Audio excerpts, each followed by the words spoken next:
کبھی کبھی کوئی شعر ایسا ہوتا ہے جو پھڑکا کے ڈھیر کر دیتا ہے آدمی کو. اس میں شاعر کوئی بھی ہو سکتا ہے, ضروری نہیں کسی مشہور شاعر کا ہی شعر ہو. بات کیفیت کی ہوتی ہے, کہانی فیلنگ کی ہوتی ہے, اور کچھ یونیورسل محرومیوں کی ہوتی ہے.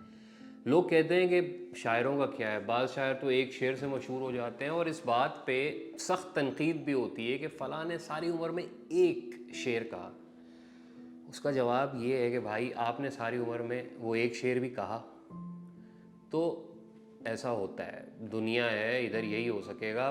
ایک شعر دیکھیے آپ, مختصر یہ کہ خانمہ برباد بستروں میں قیام کو ترسے.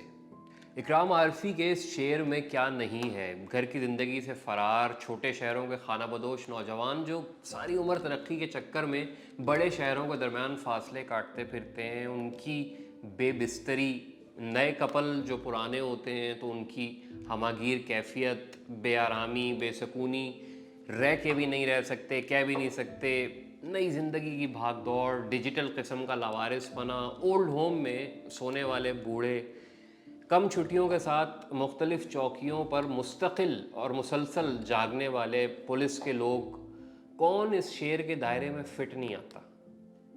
مختصر یہ کہ خانمہ برباد بستروں میں قیام کو ترسے.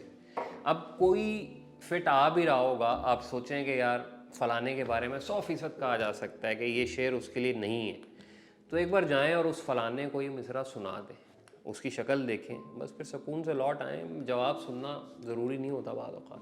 ابھی کل صرف ایک مصرع دیکھا, توڑ کر بانسری چرواہے کدھر جاتے ہیں. نجمہ ثاقب ہے, کیا مکمل پن ہے اور کیا تشنگی ہے ساتھ میں. دماغ میں یہ اکیلا مصرع چکراتا رہا, ردم دیکھا بھالا تھا, پورا شعر ڈھونڈ کے پڑھا, مزہ آیا. لیکن وہی بات کہ جب ایک لائن پورا ماحول بنا چکی تو بندہ آس پاس کیا مزید ڈھونڈے اور کیوں ڈھونڈے. چرواہا فارغ ٹائم میں بانسری بجاتا ہے, اسے کسی کو سنانا نہیں ہے. جانور اپنا کام کر رہے ہیں, وہ کمر ٹکانے کو بیٹھا ہے, بور ہو رہا ہے, تھیلے سے خوش روٹی نکال کے کھائی ہے, بھرے پیٹ پہ ٹائم پاس کرنے کے لیے بانسری بجا رہا ہے. نہ کسی کو سنانی ہے, کسی کو پتہ بھی نہیں کہ فلاں جگہ ایک چرواہا تھا اور وہ بانسری بجا رہا تھا, تو وہ بھلے سے توڑ دے بانسری, چلا جائے, کہیں فرق کیا پڑتا ہے کسی کو. تو کوئی فنکار اپنا کام چھوڑ کے گیا, کوئی بددل ہو کے نکل گیا, کسی نے فیلڈ بدل لی, کوئی دنیا سے رخصت ہو گیا, کوئی منظر سے غائب ہو گیا. 100 جگہ یہ ایک مصرع اپلائی ہوتا ہے. ایک کیفیت لیکن ایسی ہے جو اس اکیلے مصرے میں بیان نہیں ہو سکتی, اس کے لیے پورا شعر آپ کو دیکھنا پڑے گا. دھوپ میدان ہوا گھاس سے کتراتے ہیں, دھوپ میدان ہوا گھاس سے کتراتے ہیں, توڑ کر بانسری چرواہے کدھر جاتے ہیں. سمجھ آتی ہے؟ پہلے مصرے سمیت پڑھیں تو ایسے بھی لگتا ہے کہ جیسے لاپتہ افراد کے لیے شعر کہا گیا ہو. ایک جبر کا احساس ہوتا ہے, لیکن پہلے مصرے کو بھی کیوں باندھنا ہے؟ ایک سطر, ایک لائن, ایک مصرع, خالی وہ کیسا مکمل ہے؟ توڑ کر بانسری چرواہے کدھر جاتے ہیں. آئے ہائے. خیر, ایک ثروت حسین تھے, انہوں نے کہا تھا کیا 20 برس کیا 30 برس, ایک شخص برابر آگ میں ہے.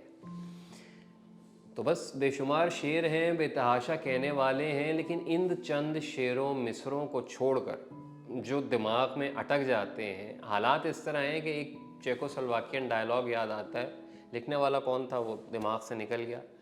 موسیو والیری, ہمارے پیشے میں خیالات اتنے نایاب ہیں کہ اگر کسی شخص کو کوئی خیال مل جائے تو یقیناً وہ اس کو بھولے گا نہیں, سال بھر بھی نہیں.